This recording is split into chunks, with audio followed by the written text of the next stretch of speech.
জগদানন্দ পণ্ডিত বিরচিত শ্রী শ্রী বিবর্ত বিলাস গ্রন্থের ধারাবাহিক আলোচনায় আমরা আজকে আলোচনা করতে চলেছি উত্তম ভক্তের বিষয় শিকার। গতকাল আমরা আলোচনা করেছি কৃষ্ণ ভক্তি ও তীর্থ সাধু সঙ্গের ফল, কনিষ্ঠ ভক্তকে, মধ্যম ভক্তকে এবং উত্তম ভক্তকে। আজকে আমরা আলোচনা করব উত্তম ভক্তের বিষয় শিকার।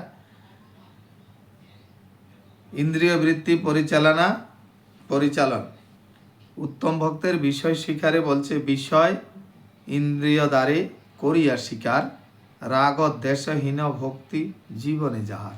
হরি বল, হরে কৃষ্ণ।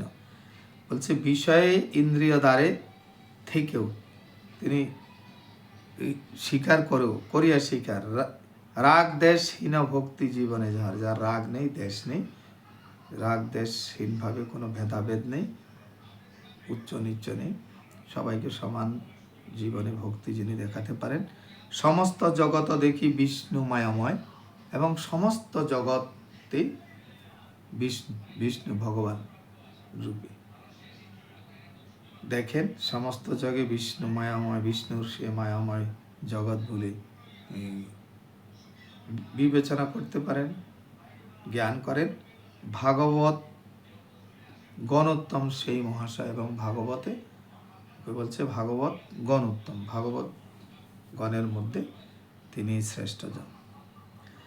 ইন্দ্রিয় বৃত্তি পরিচালন, দেহেন্দ্রিয় প্রাণ মন বুদ্ধিযুক্ত সবে, জন্মনাশ ক্ষুধা তৃষ্ণা ভয় উপদ্রবে, অনিত্য সংসার ধর্মে হইয়া মোহহীন, কৃষ্ণ স্মরি কাল কাটে ভক্ত সমীচীন।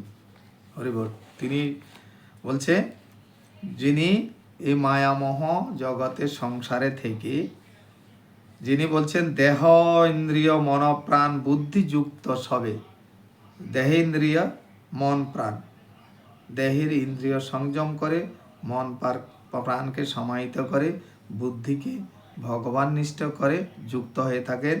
জন্মনাশ ক্ষুধা তৃষ্ণা ভয় উপদ্রবে, এবং জন্ম তার নাশ হয়, ক্ষুধা তৃষ্ণা ভয় এসবে যিনি অতিষ্ঠ হন না, বিচলিত হন না, তিনিই বলছে উত্তম ভক্ত। অনিত্য সংসার ধর্মে হইয়া মোহহীন, এই অনিত্য সংসার অনিত্য জেনে এই সংসারের মধ্যে থেকেও যিনি মোহহীন ভাবে থাকে। যেমন